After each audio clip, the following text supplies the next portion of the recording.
Bismillahirrahmanirrahim. Alhamdulillah Rabbil Alamin. Wassalatu wassalamu asyrafil anbiya wal mursalin. Sayyidina Muhammadin wa alihi wa sahbihi ajma'in. Assalamualaikum warahmatullahi wabarakatuh. Waalaikumsalam warahmatullahi wabarakatuh. Jadi kita lanjutkan tentang takdir. Semoga dengan kefahaman ini kita bisa menerima kita tidak wujud, bisa menyerah sepenuhnya kepada Allah Subhanahu wa taala. Dan dengan itu kita sudah berpaut pada Islam, iaitu menyerah pada qada dan qadar dia. Jadi sangat mustahak memahami takdir supaya kita tidak bersungut, tidak bergaduh dengan Allah, tidak mencaci atau menghina Allah Subhanahu wa taala. Karena itu kita sambung dengan takdir kedua. Jadi kalau kita lihat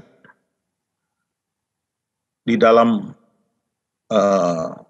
Lauh Mahfuz ada kitab induk kita ataupun ada kitab ini takdir kita. Ada kitab takdir kita yang sempurna. Wah, bukan saja Lauh Mahfuz sempurna, kitab takdir kita pun atau kitab kehidupan kita pun sempurna. Itulah kita tengok macam mana kita tahu ini sempurna, kerana hadis ini Rasulullah SAW melihat, aku tengok di neraka, lalu aku lihat penghuninya yang terbanyak adalah wanita. Dan aku tengok di syurga, lalu aku lihat penghuninya yang terbanyak ialah orang fakir miskin. Maka kita ketahui belum ada kiamat, belum ada hari kebangkitan, belum ada hari hisab. Justru bagaimana ya Rasulullah bisa melihat ada orang dalam neraka dan surga? Belum ada hari kiamat, belum ada juga hari hisab, ataupun belum ada lagi hari kebangkitan, hari hisab. Bagaimana bisa ada orang dalam syurga dan neraka? Maka ini tidak lain adalah satu gambaran. Rasulullah melihat gambaran. Jadi dengan ini kesimpulannya Lauh Mahfuz itu adalah satu gambaran. Itu yang dikatakan kitab induk, master plan kalau bahasa orang putih. Kitab induk. Suatu plan yang cukup lengkap. Bila dia firman kun, 7 lapis langit dan bumi dimasukkan dalam 6 masa. Satu masa tu 2 bilion tahun, maka 6 masa 12 bilion tahun. Dan kita sekarang ada dalam fasah ketiga, awal fasah ketiga, 4.6 bilion tahun. Ini masa sekarang. Masa fasah keempat belum lagi, fasah kelima belum lagi, fasah keenam belum lagi. Bagaimana ya Rasulullah SAW melihat penghuni syurga dan neraka di fasah ke-6, kita hanya ada di fasah 4.6, di fasah ketiga. Adakah benar Rasulullah melihat penghuni syurga dan neraka? Kerana tak ada syurga, tak ada kiamat, tak ada hari kebangkitan, tak ada hari hisab. Bagaimana bisa dia kesimpulannya baginda melihat gambaran. Jadi kalau kita tengok di sini, fasah 1, fasah 2, fasah 3 kita di sini. Awal fasah ketiga 4.6 bilion tahun. Fasah keempat, fasah kelima yang jadi kiamat. Kerana matahari gering, disitulah berlaga planet-planet semua, bintang-bintang. Maka kiamat. Fasah ke-6 lah, hisab syurga dan neraka, fasah ke-6. bagaimana ya Rasulullah bisa boleh melihat fasa ke-6 yang belum berlaku ini? Belum berlaku. Dia masih fasa ke-3. Bagaimana bisa ada penghuni dalam surga belum sampai masanya? Kesimpulannya dia melihat gambaran. Kalau dia melihat gambaran, maka Lauh Mahfuz itu adalah gambaran.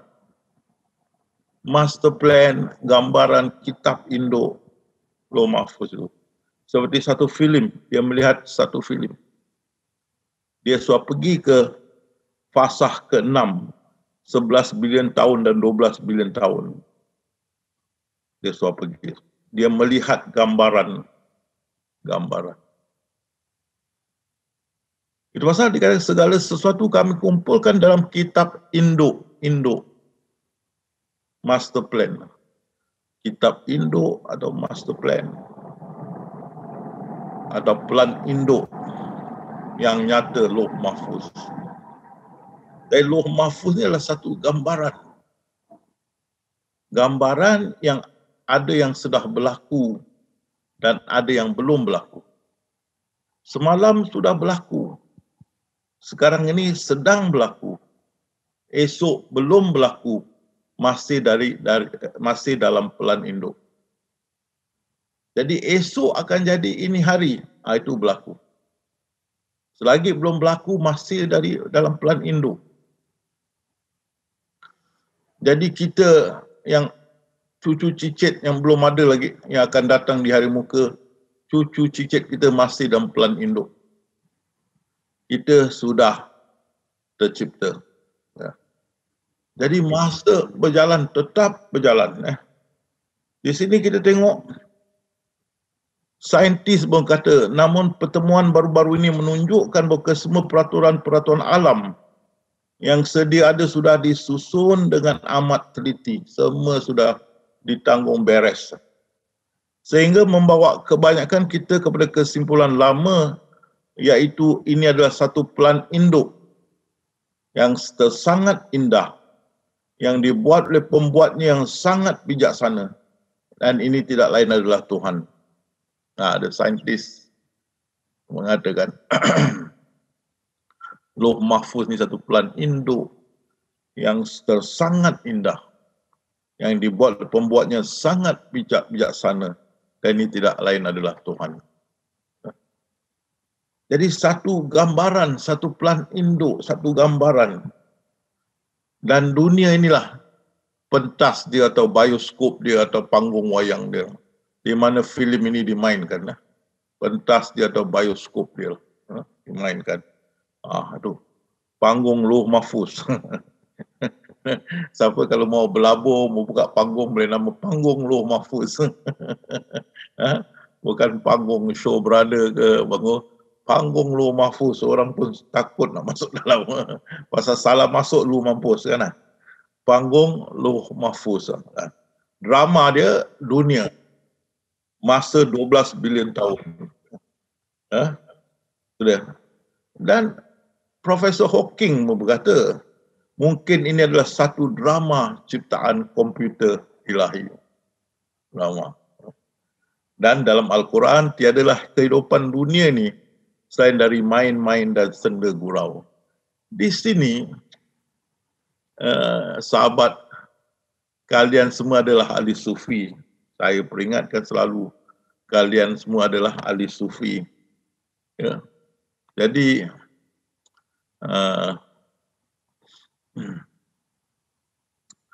bila kita ahli sufi, pandangan kita memang berbeza dengan ahli syariah.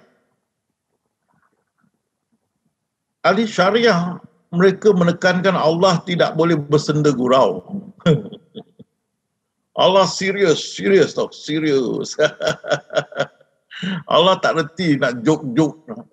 Allah tak reti joke kan. Kalau kita tahu di joke kita datang daripada siapa, tahu kita siapa Maha Joker. Dia tak boleh terima tu. Siapa Maha Joker tak boleh terima.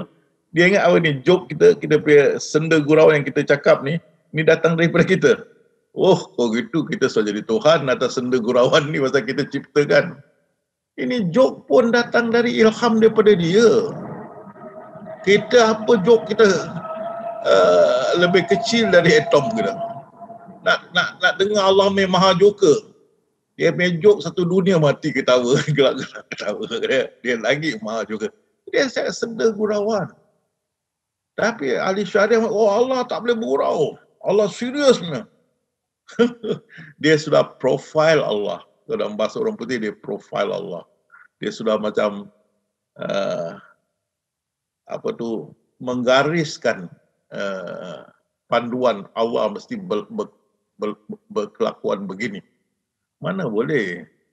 Itu senda gurauan main-main.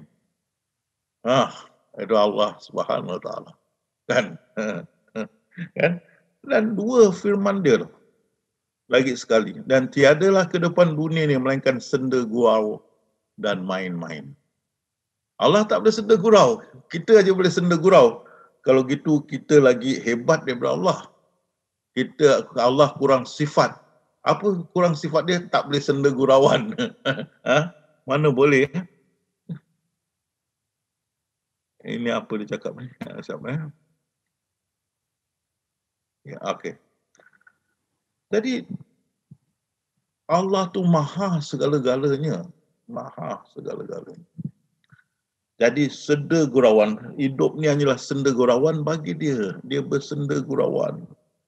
Ketahuilah kehidupan dunia tidak lain hanyalah permainan dan hiburan serta perhiasan. Dan permainan, hiburan, perhiasan pada siapa? Pada dia juga. Bukan kita. Kita sudah belajar sampai ke taraf kita tak wujud. Ini dia punya permainan, hiburan dan perhiasan. Kehidupan di dunia ini adalah hanyalah kesenangan yang terpedaya. Kalau kita ingat ini, hidup kehidupan ni kita ingat kita wujud. Dan ni kehidupan betul-betul serius, kita terpedaya. Ini semua kita berlakon ikut skrip. Awak tengok diri awak sendiri. Kan?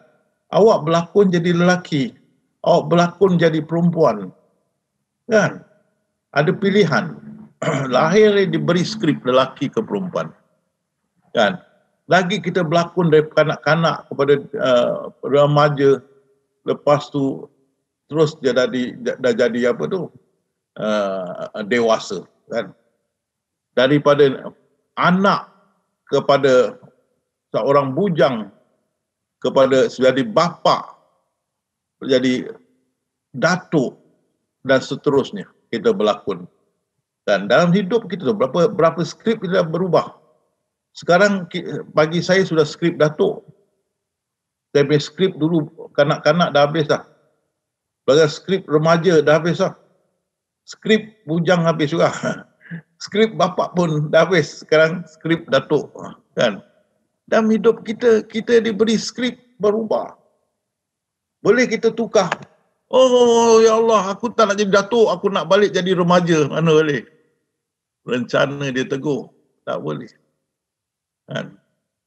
Jadi kehidupan ni adalah suatu, dia hanyalah kesenangan yang terpedaya. Kalau kita percaya kita hidup dan kita yang sedang berlakon ini, kita terpedayalah. Mata kita masih buta.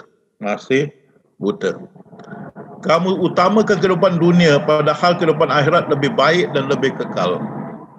Kalau kita sedar, kita tahu rahsia di balik rahsia, maka kita tahulah memang hidup di akhirat, kampung akhirat tu, itulah hidup kekal. Hidup ini hanya sementara. Dan sesungguhnya akhirat itulah yang sebenarnya kehidupan kalau mereka mengetahuinya. Jadi sahabat-sahabat, ingatlah, ini hanya satu lakonan. Lakonan yang sudah disiapkan oleh Yang Maha Berkuasa, di mana disiapkan skripnya dalam Lauh Mahfuz, dan skrip itulah yang dipanggil takdir. Dan kita diberi skrip itu. Dan kita kena berlakon. Padahal sebelum itu kita di alam azali jiwa kita. Tidak ada berjasad. Tapi disuruh turun ke dunia. Memakai jasad bayi yang akan dilahirkan. Dan di leher bayi itu adalah kitab amal perbuatan kita. Kitab takdir kita. Dan bila kita lahir, kita diwajibkan mengikut, hidup kita mengikut kitab itu. Tak ada pilihan. Sampai hari kita meninggal dunia, maka tertanggallah kitab amalan kita. Termasuk apa juga pemberian Allah, memori dan sebagainya. Maka jiwa kita yang turun dari azali, terlepas daripada jasad kita yang akan ditanam, dan jiwa kita akan masuk ke alam barzakh. Di sana kita berehat menunggu hari kebangkitan. Hari kebangkitan. Dan bila kita dibangkitkan, Allah suruh lihat kitab yang tergantung di leher kita yang terbuka itu. Bila kita lihat, baru kita sedar, oh, hidup aku dahulu hanyalah lakonan di pentas dunia. Pentas dunia. Itu jam kita dibangkitkan 33 tahun dengan jasad yang baru dan disuruh tengok kitab yang tergantung di leher kita dulu yang terbuka. Itulah saya kata video, kita lihat, kita sedar hidup kita di dunia ini hanyalah satu lakonan. Lakonan. Bukan, bila kita kata kita, bukan saja untuk apa tu orang Islam saja, bukan. Juga untuk termasuk semua. Orang kafir baik, orang Islam baik, termasuk semua sekali. Kita semua. Kita akan melihat semua kita adalah seniman. Dan kitab takdir kita atau skrip kita lah yang menetapkan lakonan kita. Jadi kalau kita tengok lagi siapa senimannya dan saya tuhan siap.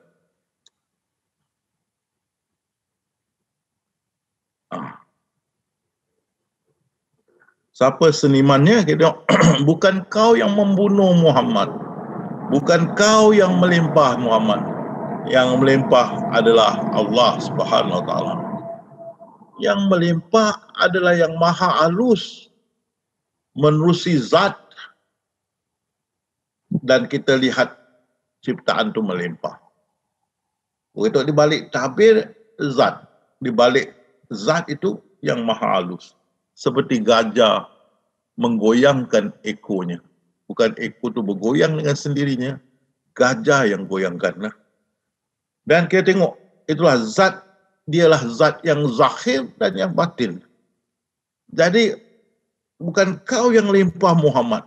Muhammad itu zahir. Zat menzahirkan menjadi Muhammad. Jadi yang zahir dan yang batin, kedua-duanya adalah zat. Di sebalik zat itu yang maha halus atau ekor gajah. Ya. Dan kita tengok, kalau kita nafikan sifat itu, sifat ciptaan itu, kita binasakan sifat itu, kita nafikan, maka yang tinggal zat. Di sebalik itu zat. Jadi kita lihat zatlah yang mengambil peranan dari Lauh Mahfuz dan jadi ciptaan. Ya, zat mengambil peranan dari Lauh Mahfuz menjadi ciptaan. Dan kita tengok di sebalik Lauh Mahfuz itu adalah zat. Ya, zat. Dan seperti quantum mechanic ni berkata, tak ada kekosongan.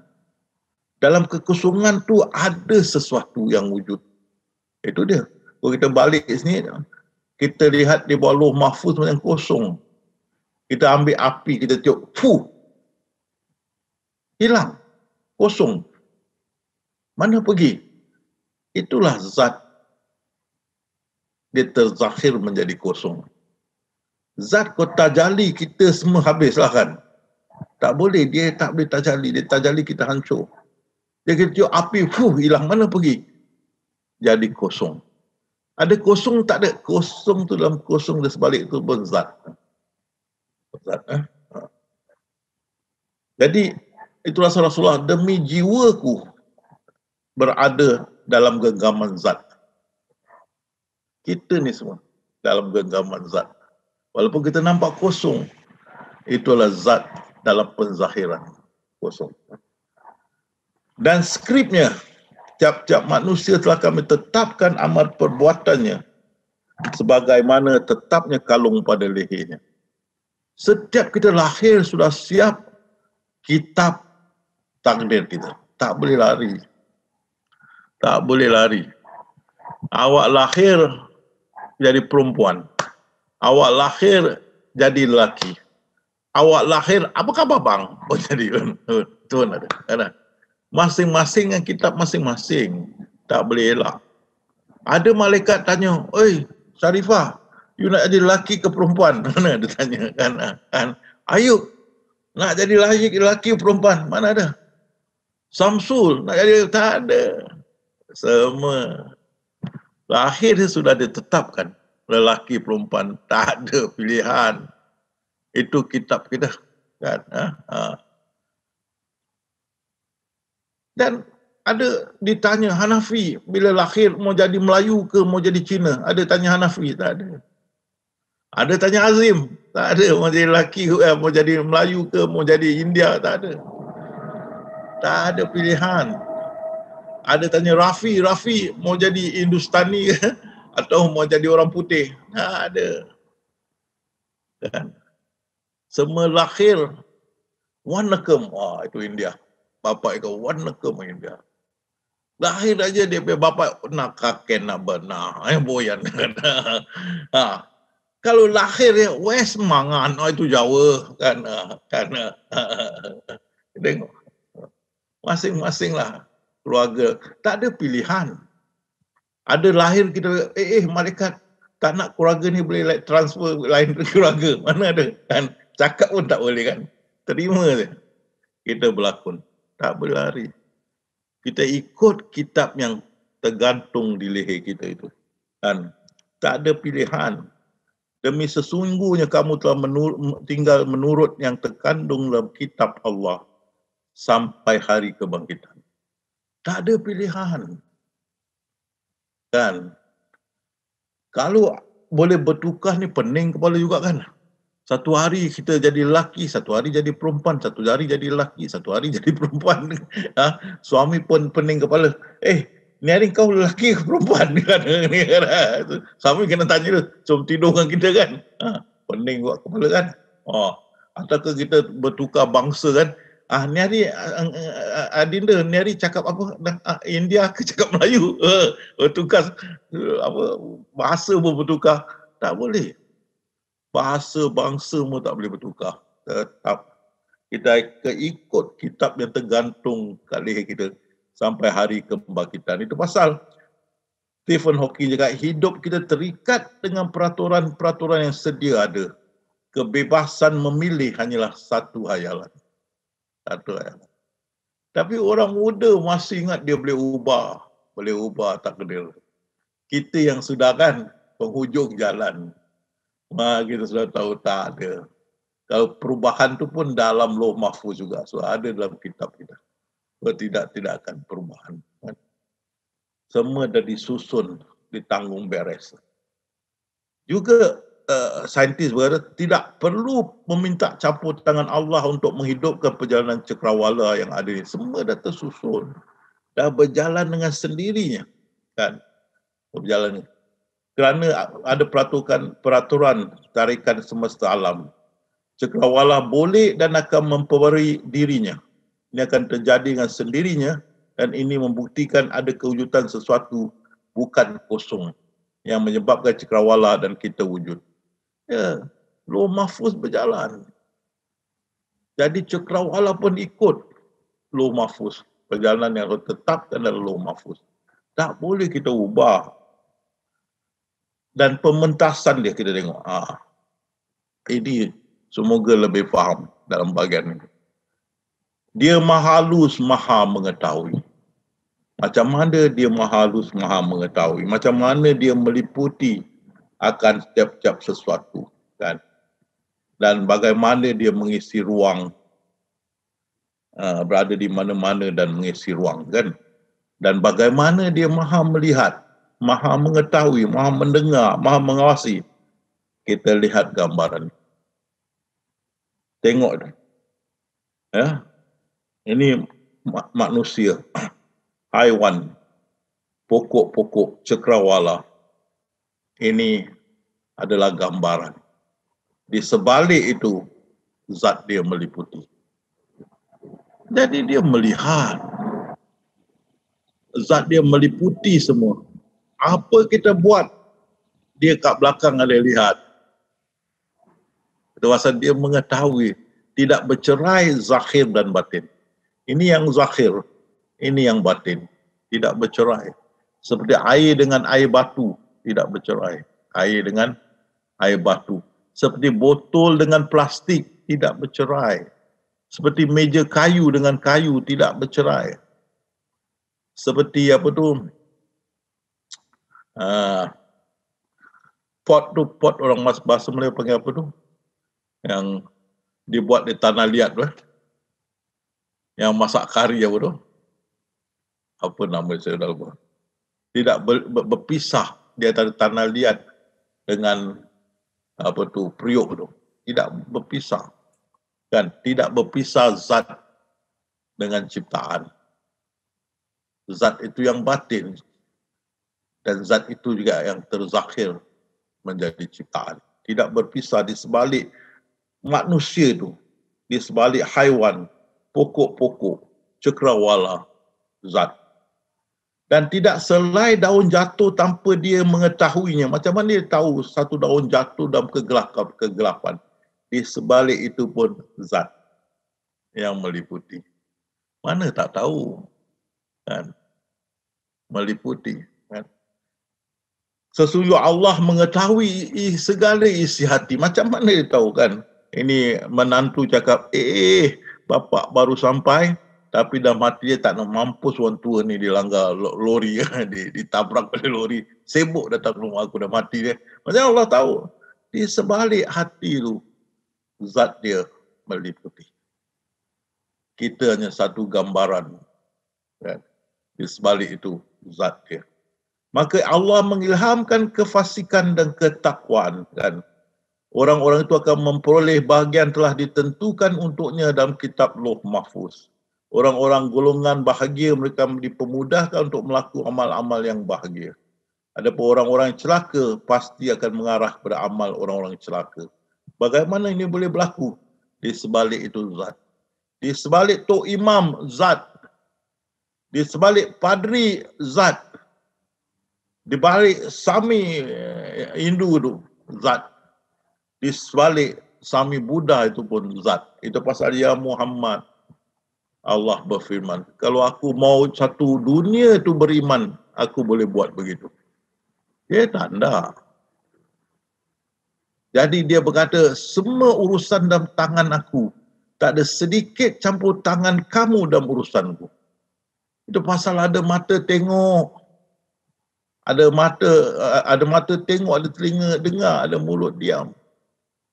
Kita dah tahu rahsia dia. Lepas dia, bagaimana kamu memikirkan? Bagaimana kamu menetapkan? Celakalah kamu. Tak boleh. Kan? Masing-masing dengan skrip masing-masing.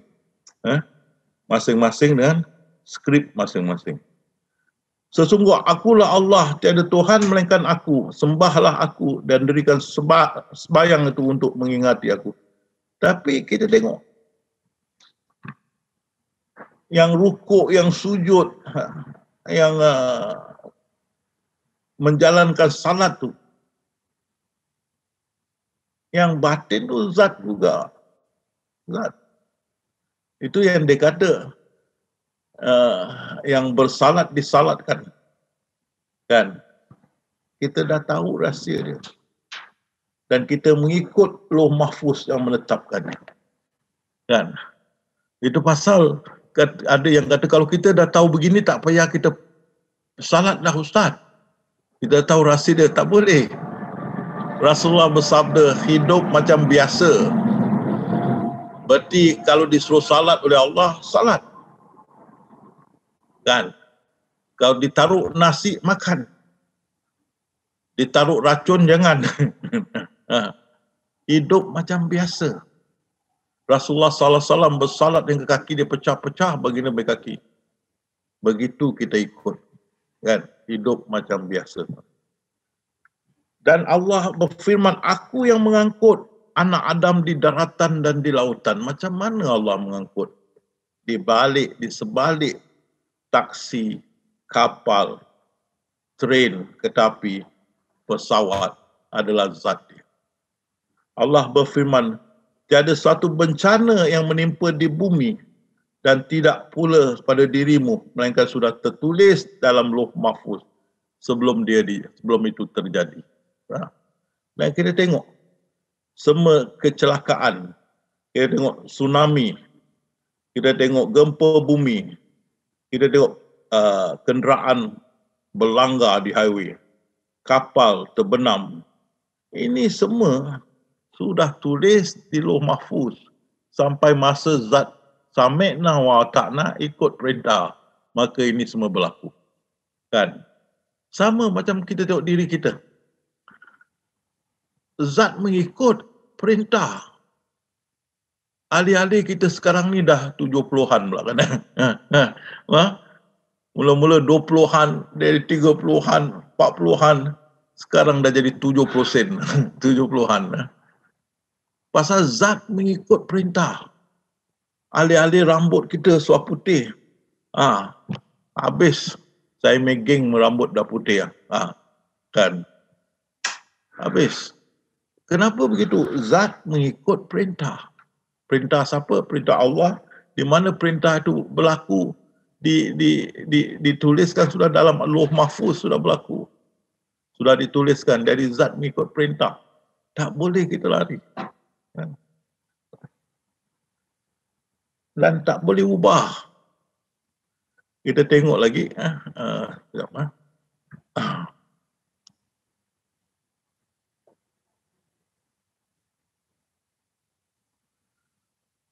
Jadi telah pun sabit dengan bukti yang yakin yang tidak mengandungi keraguan sedikit pun, segala kewujudan yang mungkin ini bersandar pada zat yang wajib berwujud.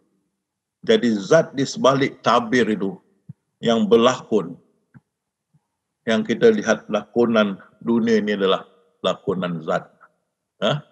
Kita tidak buta, kita dapat melihatnya. Jadi orang yang mengenal dirinya dan mengenal Tuhannya, saya sudah pasti dia mengenal bahawa dia tidak wujud. Kita tahu rahsia dia, di sebalik kita ni zat. Kita penzahiran zat. Tengok botol plastik. Botol itu adalah penzahiran plastik.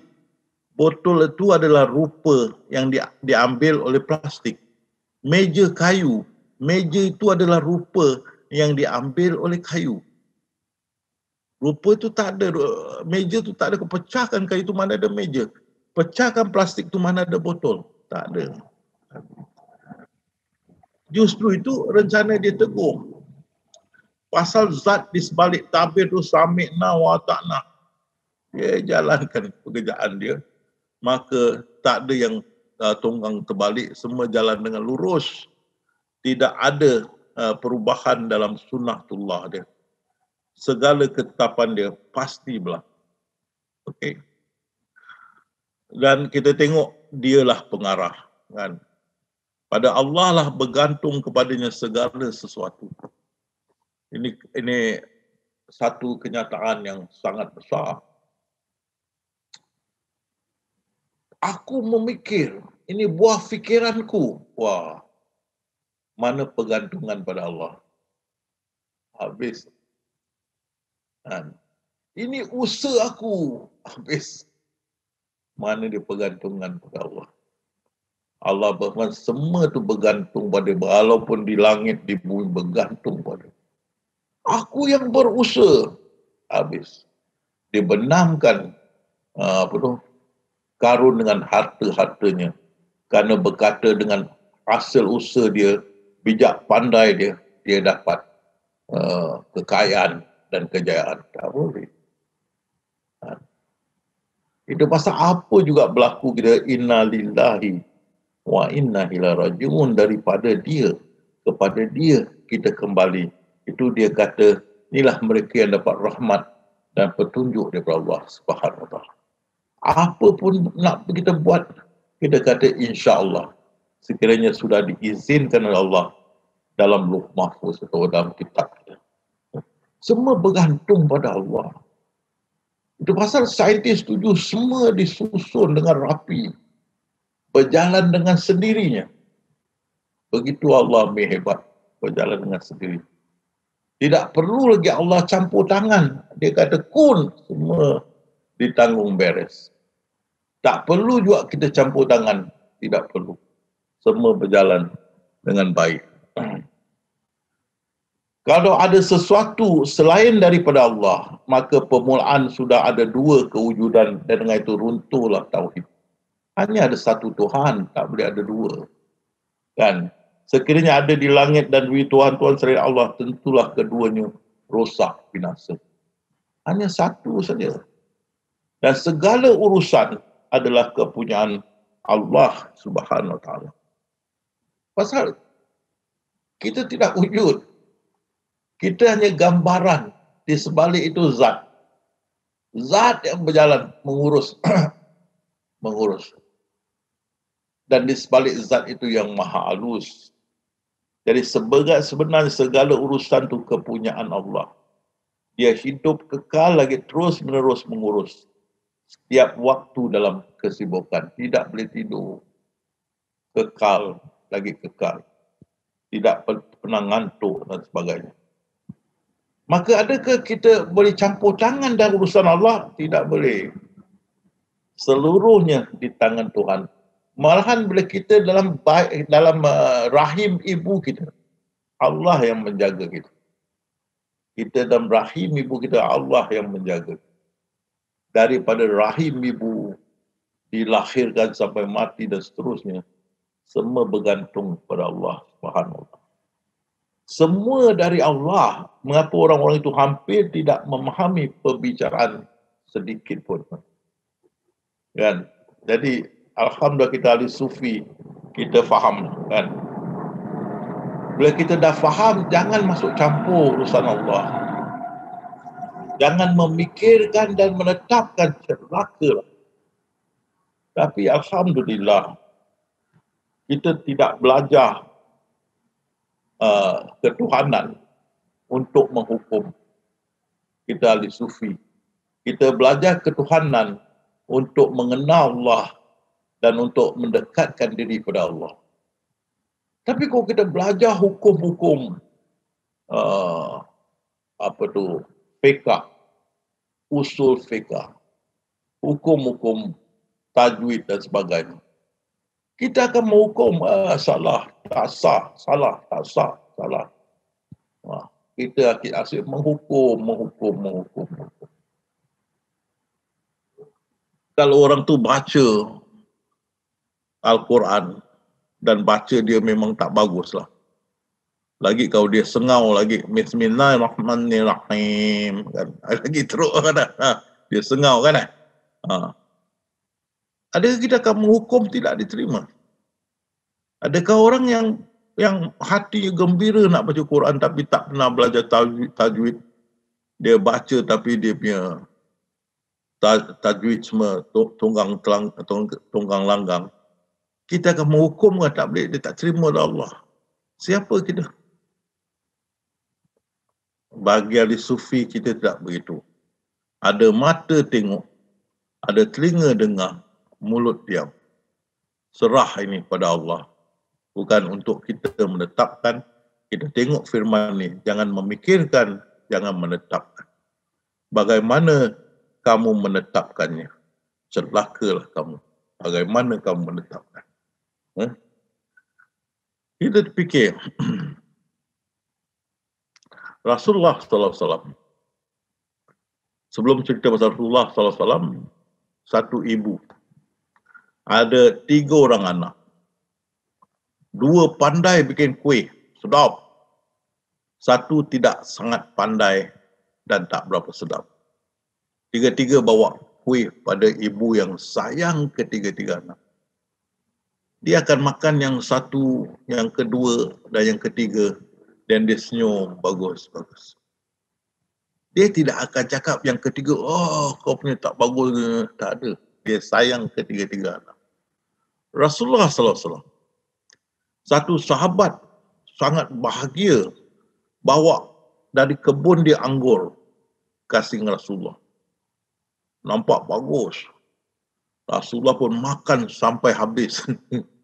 Sahabat-sahabat di sekeliling Rasulullah ada tunggu Rasulullah flower. Rasulullah kulhum majmain. Habis dia makan, habis.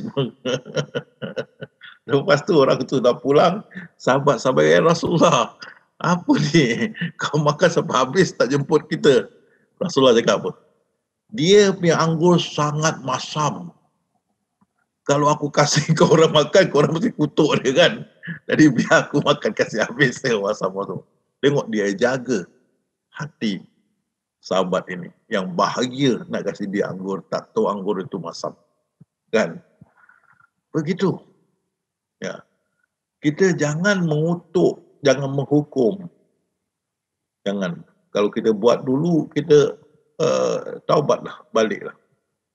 Minta Allah ampunkan dosa kita yang dulu kerana kita tak tahu. Dan kita dah tahu, jangan menghukum, jangan menetapkan.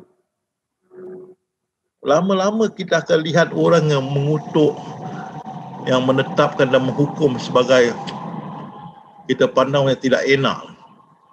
Pasal kita tahu yang menghukum hanyalah Allah. Kalau Rasulullah boleh makan anggur yang semasam ini, lagi Allah. Orang yang mau beribadah dengan dia tapi kurang kemahiran. Tajwid je ke mahraj je ke tak betul. Tapi hati dia sangat mau menyembah Allah. Akankah Allah tolak? Kalau Allah maha mengasih, maha pengasih, maha penyayang, tidak akan menolak. Adakah kita manusia biasa menghukum bacaan dia salah, salat dia tidak akan diterima oleh Allah? Siapa kita? Ada Allah kasih kita menjadi wakil dia?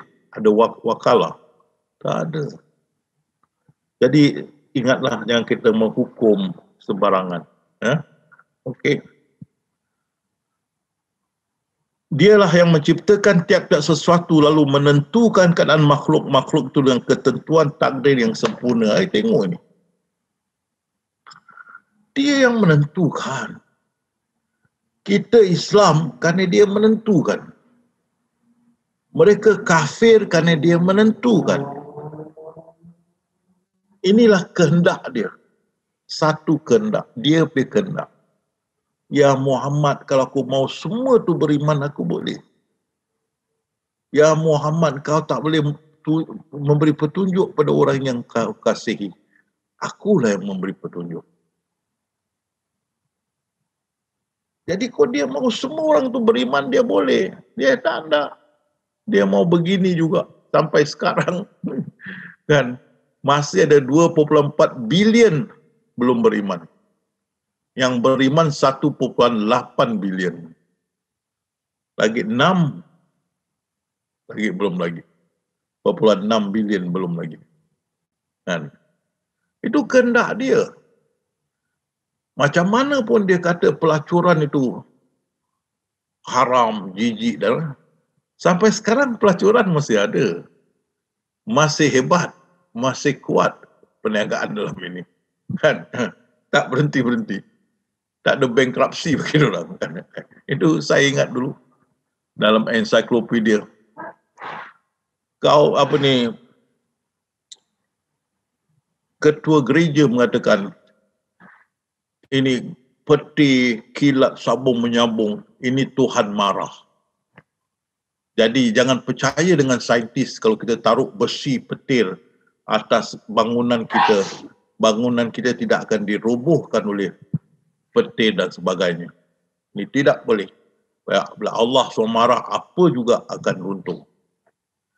Tapi rumah-rumah pelacur boleh jadi pelanggan dia banyak saintis. Dia percaya pada saintis. Maka ditaruhkan besi kilat, besi petir di atas bumbung-bumbung dia. Maka satu hari berlakunya datang angin kuat, datang petir, kilat, sabung menyambung. Sudah berhenti, habis banyak bangunan.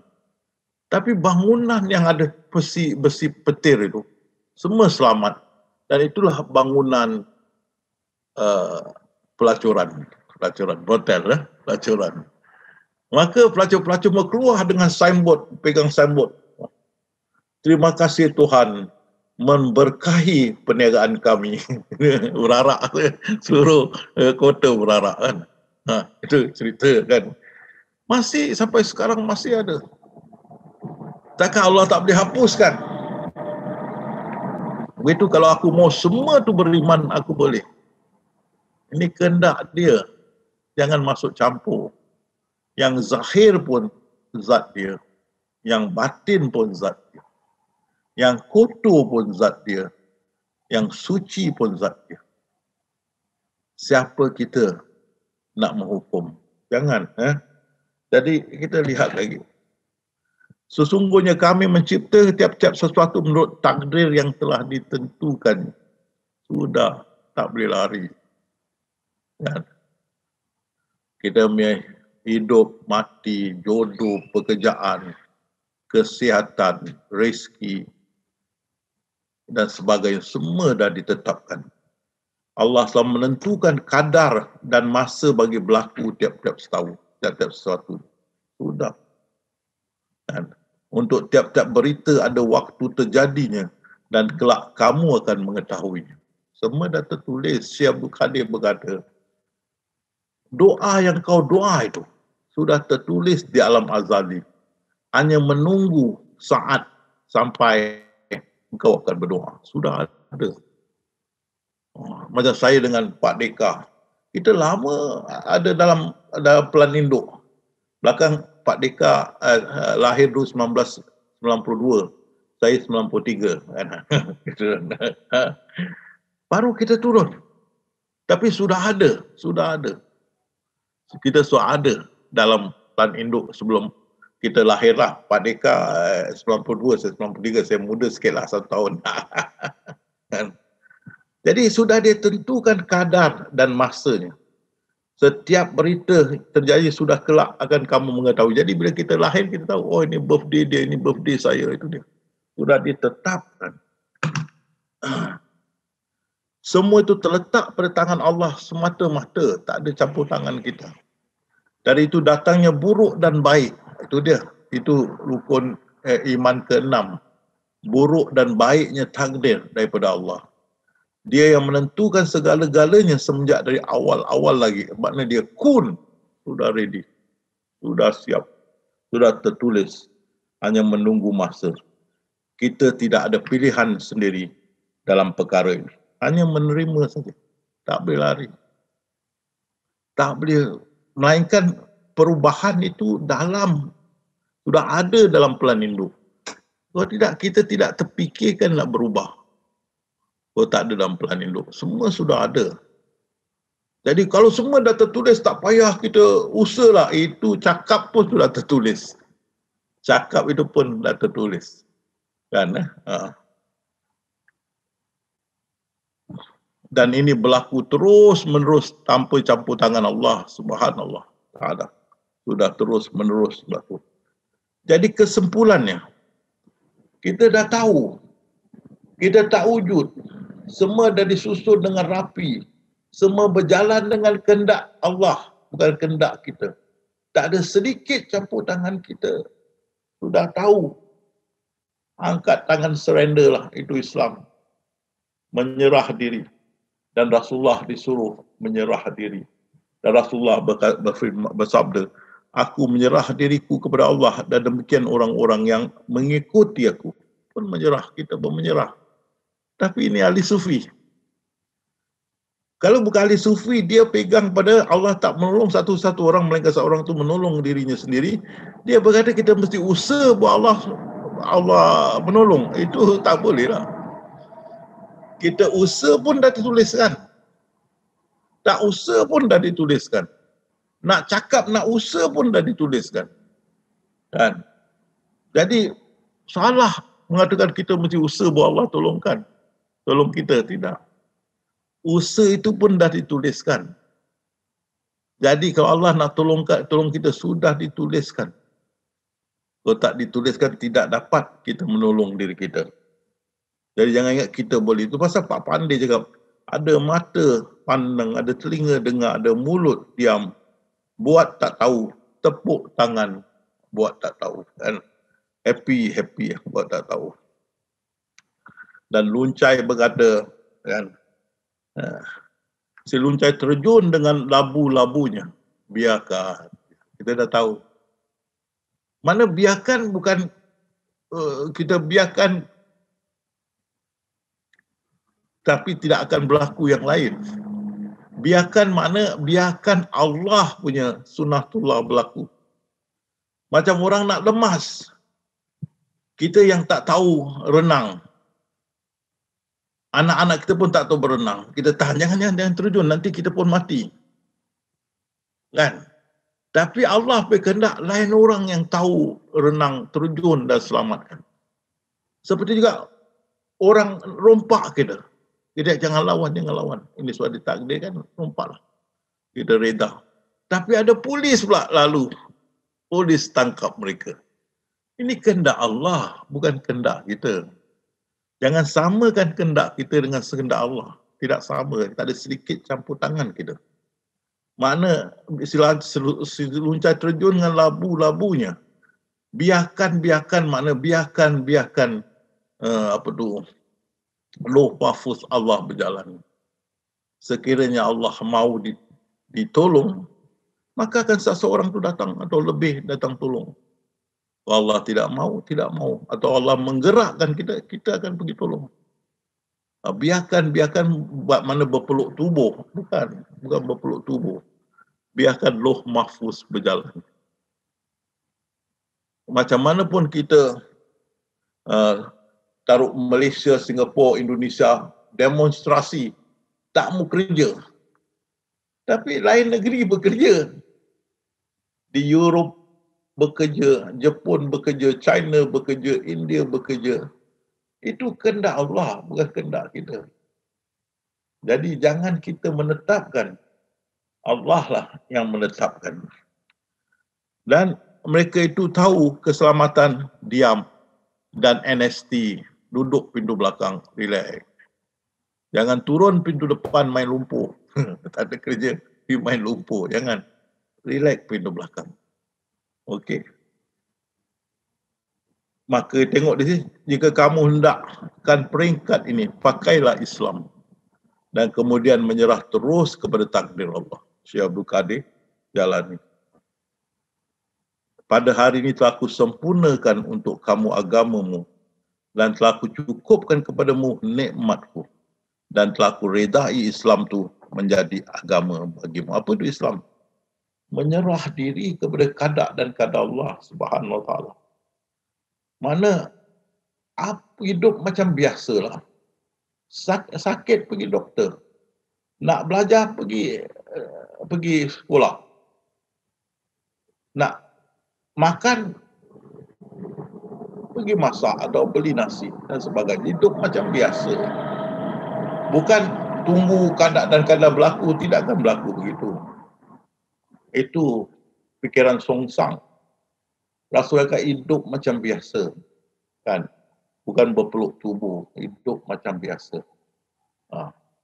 Jadi kalau kita hidup macam biasa, nak malam kita pandang balik kehidupan kita siang hari. Baru kita lihat itulah qada dan qadar kita. Siang tadi pergi pasar, hantar anak pergi sekolah. Lepas tu ambil anak, masak, basuh baju, gosok, bersihkan rumah. Terpadang itulah qada dan qadar kita. Yang kita lakukan seperti biasa, hidup macam biasa. Tak ada kita fikir-fikir. Itulah hidup macam biasa, bukan berpeluk tubuh. Jadi ini hari saya habis di sini cepat sikit kerana mau rehat sikit. Saya tengok Pak Har pun sudah tumbang ke kanan. Pak Har kan sudah berlabuh jauh lah. Jadi saya berhenti di sini dan kita balik pada Bayu, dan kali ini kita beri masa banyak kalau ada yang nak ada pertanyaan. Balik kepada Bayu. Ya Ustaz, terima kasih. Alhamdulillah kita sudah menyimak tadi takbir yang kedua. Alhamdulillah kita masih ada waktu beberapa, Ustaz. Mungkin dibuka pertanyaan di atas ya. Pertanyaan. Adakah sahabat semua yang ingin bertanya? Dipersilakan. Ya Ustaz. Ya. Ya, mereka silakan Bang. Ya, Waalaikumsalam Pak Ustaz. Waalaikumsalam warahmatullahi wabarakatuh. Saya ingin bertanyakan tentang jiwa Pak Ustaz. Ya. Jadi kalau hanya minda atau hati saja itu tidak bisa mengatur kehidupan kita. Begitu juga kalau hanya ruh saja tidak akan bisa mengatur kehidupan kita. Benar. Baru yang bisa mengatur kehidupan kita adalah jiwa ini, gitu ya. Ya. Jiwa itu kalau di saran Ustaz kan pusatnya di dalam dada ya, pusatnya di dalam hati. Ya Ustaz. Roh tu di dada dan minda itu di kepala kita. Enggak, jiwa itu pusatnya di jiwa dalam. Mana dia bersatu. Ya. Roh dengan minda bersatu. Ya. Di dalam salah satu syarahan Pak Ustadz dikatakan itu pusatnya jiwa itu di dalam dada, betul nggak Pak Ustadz? Itu bukan saya yang kata, itu ada dia punya firman. Jiwa itu di dalam dada. Iya ya. Ya karena kebanyakan sekarang itu orang memang di mana-mana saya lihat Pak Ustadz itu yang diolah itu adalah dada, yang dibersihkan dada karena terasa sakit hati gitu ya, dada yang dibersihin itu Pak Ustadz. Marah, dada juga yang dibersihin. Ya. Kalau kita kan jelas, kalau marah ya yang dibersihkan adalah hati kita ya Pak Ustadz ya, dengan mengingat Allah. Nah itu yang ingin saya sampaikan bahwa memang ada kekeliruan atau pernah Pak Ustadz menyampaikan di syarahan kalau tidak salah Iqra ke-21 Pak Ustadz atau 22 gitu ya. Bahwa jiwa itu pusatnya di dalam dada gitu. Bukan begitu ya Ustaz ya? Bukan. Itu ada firman dia. Jiwa di dalam dada. Itu ada firman dia. Firman Allah SWT. Yang bersih itulah jiwa dalam dada. Jiwa dalam dada. Jadi biar saya terangkan di sini. Ya. Di dada itu tempatnya roh. Dengan roh tu ada rasa. Pasal roh tu tenaga, dengan tenaga tu ada rasa. Tetapi rasa tu tidak tahu apa yang dia rasa. Manis, pedas, racun, penawar, sedap dan sebagainya. Rasa, dia rasa tapi dia tak tahu apa dia yang dia rasa. Yang menyatakan apa itu rasa adalah minda. Jadi macam orang yang kena sakit kencing manis yang teruk, dia pijak paku, paku termasuk dalam kaki dia. Dia tidak sedar. Kenapa dia tidak sedar walaupun dia rasa sesuatu dalam kaki dia? Kerana minda tidak memberitahu yang itu ada paku, sesuatu yang bahaya. Seperti monyet, kucing lari di hujung bangunan, tidak ada takut. Walaupun ada rasa, tapi tidak rasa takut. Kenapa tidak rasa takut? Kerana minda tidak beritahu ini perkara bahaya. Kanak-kanak yang melihat api rasa gembira nak pegang itu api. Kenapa tidak rasa takut? Kerana minda tidak beritahu itu adalah membahaya. Kan? Jadi roh saja rasa, tapi apa rasanya itu adalah bahagian intelektual. dan intelektual itu adalah daripada minda. Minda yang mengatakan itulah rasa ini, inilah rasa ini, ini rasa kopi, ini rasa teh, ini rasa Milo, ini rasa holik dan sebagainya. Minda yang menyatakan ini. Jadi bila kita dementia, sakit dementia, kita tak tahu apa kita minum tu manis ke tidak, pahit ke tidak, kita tak tahu. Pasal minda tidak beritahu apa yang rasanya, kita tak tahu. Jadi manusia mempunyai minda yang diilhamkan oleh Allah, ilmu, ikra. Aku mengajar manusia ilmu yang tidak mereka ketahuinya. Adakah ilmu tu diajar di dada atau di minda? Minda. Kan? Minda. Jadi minda yang beritahu apa yang roh itu rasa. Roh itu rasa. Dan roh itu tempat dia duduk di sini. Itu yang Sayyidina Isa AS berkata. Tempat roh itu dekat dan dengan dada, di dada. Jadi bila kita nak tidur, kita punya minda turun dan bersatu dengan roh menjadi jiwa. Itu Allah berfirman, aku memegang jiwa mereka. Kenapa Allah pegang jiwa tu? Pertama, minda tu dia 3 serangkai. Minda, pendengaran, penglihatan. Ini tak pernah tidur dan tidak pernah rosak. Kan? Dan roh tu boleh keluar daripada jasad. Jadi Allah pegang kedua-duanya masa kita tidur.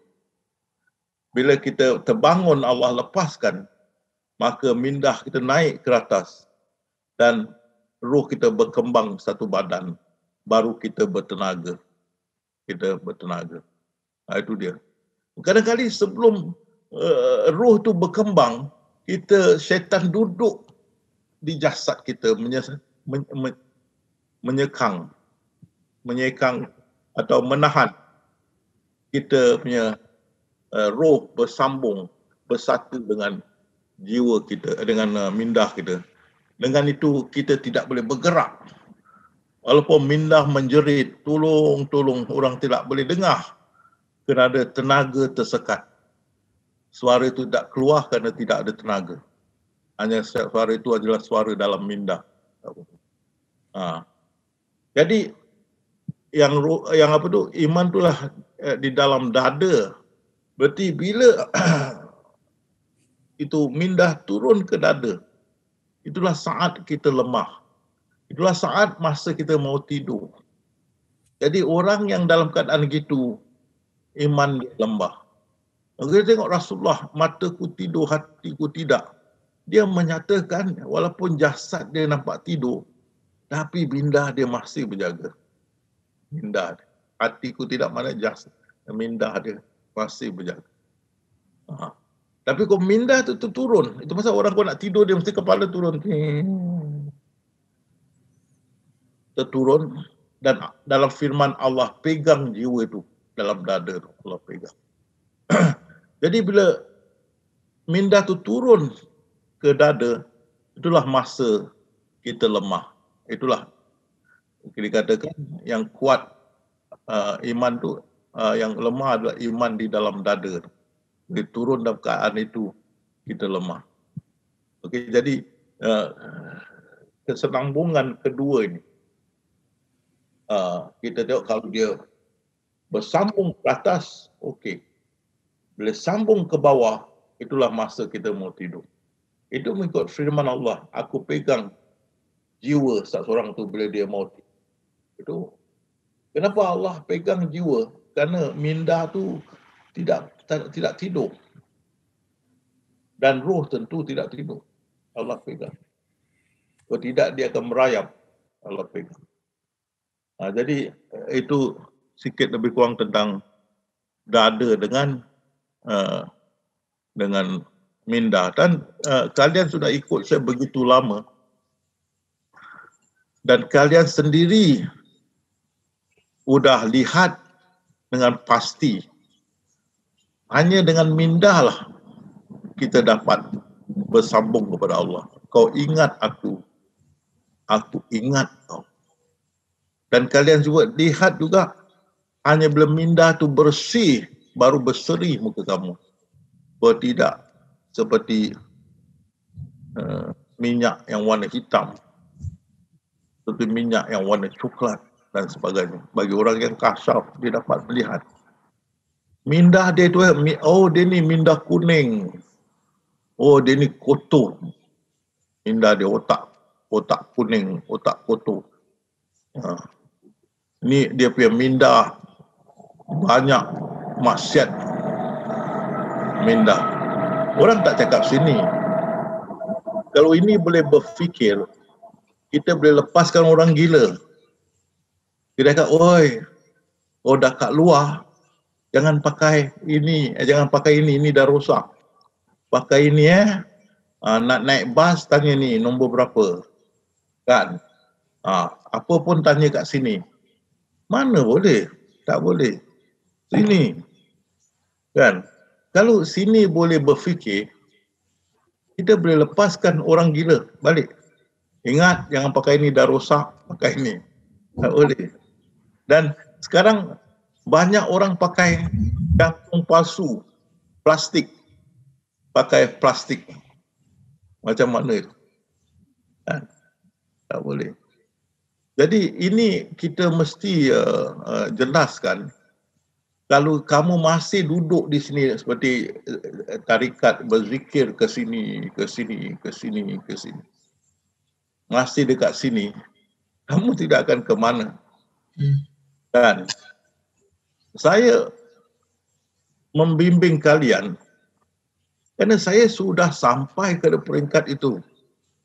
Sudah diangkat dan ditaruhkan di atas puncak gunung itu. Dan saya tahu kaedahnya naik ke atas. Lepas itu saya dari mula mengajar di sini. Mengingati Allah di sini. Memikir di sini. Ini hanya tenaga, dengan tenaga itu ada rasa. Tapi rasa itu pun kita tidak tahu, melainkan minda bilang. Betul, kita tak tahu rasa apa. Seperti kita pergi satu negeri, kita rasa makanan dia tanya, apa yang kau rasa? Macam manis ke apa kan? Tapi dia pergi rakyat, itulah rasa daun gini. Rakyat dia tahu. Jadi sini tahu. Akan memberitahu apa yang kita rasa. Okey, itu saya penjelasan. Terima kasih. Ya, terima kasih Ustaz. Sekarang jelas sekali Ustaz. Kalau ada rasa haru karena iman, beda dengan rasa haru karena kita terharu dengan masalah dunia. Beda sekarang rasanya Ustaz. Karena di sini udah tahu nih, itu cuma haru karena duniawi. Itu haru karena kita beriman kepada Allah. Ini yang beritahu gitu Ustaz. Sekarang Ustaz. Ya, terima kasih. Yang memilah-milah. Ya, terima kasih. Saat ini ada satu pertanyaan lagi mungkin ya dari chat dari Muhammad Farhan.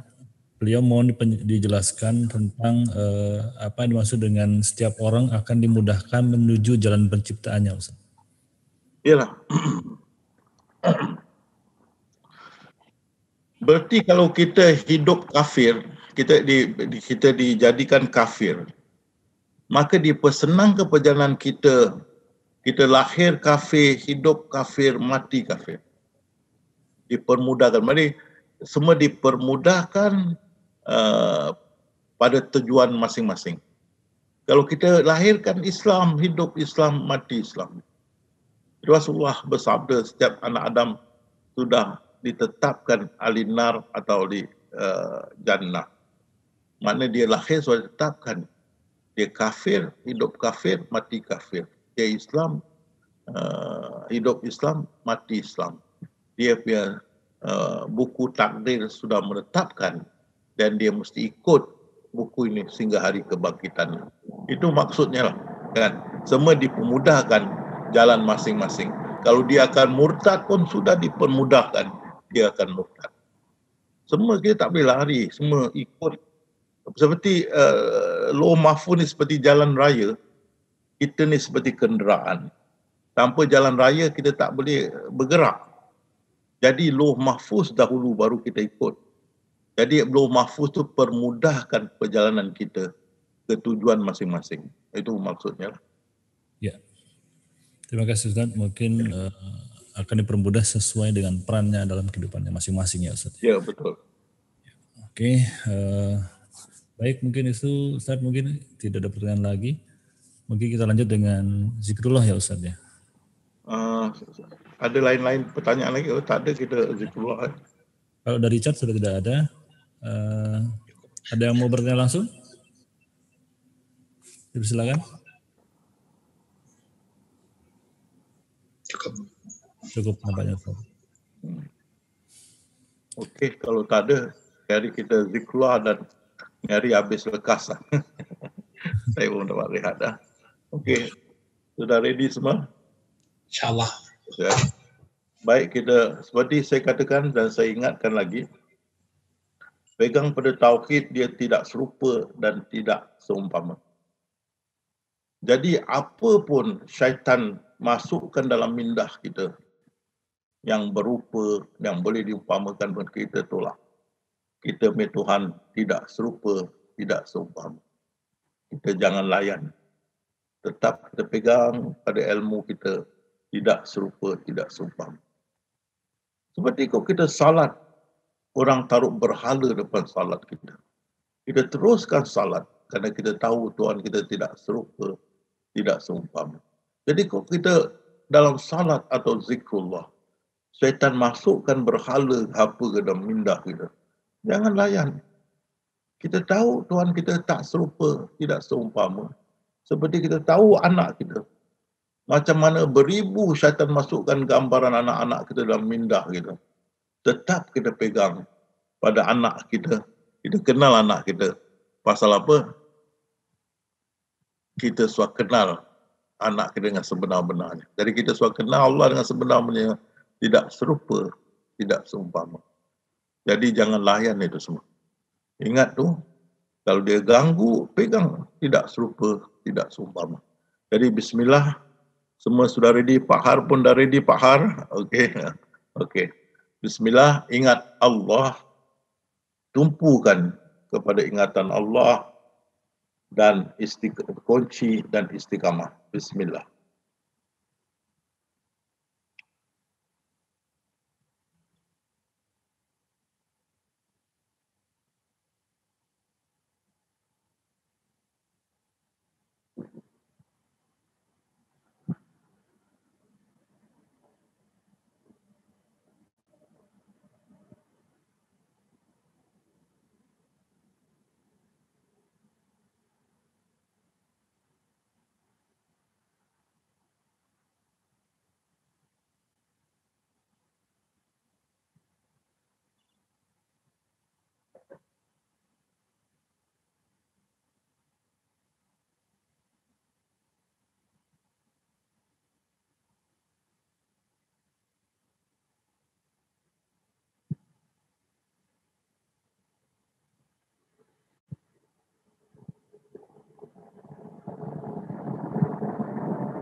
Sudah 5 menit Ustaz. Baik sahabat semua, semoga semua sihat walafiat. Semoga kita jumpa lagi di hari muka. Wabillah taufik wal hidayah. Assalamualaikum warahmatullahi wabarakatuh. Waalaikumsalam warahmatullahi wabarakatuh Ustaz. Alhamdulillah sahabat semuanya, kita sudah selesai untuk malam hari ini. Insya Allah kita berjumpa minggu depan di seminar tanggal 28. Silahkan ditawarkan kepada sahabat-sahabat semua yang mungkin yang baru. Ya, wabillahi taufiq wal hidayah. Wassalamualaikum warahmatullahi wabarakatuh. Sampai jumpa.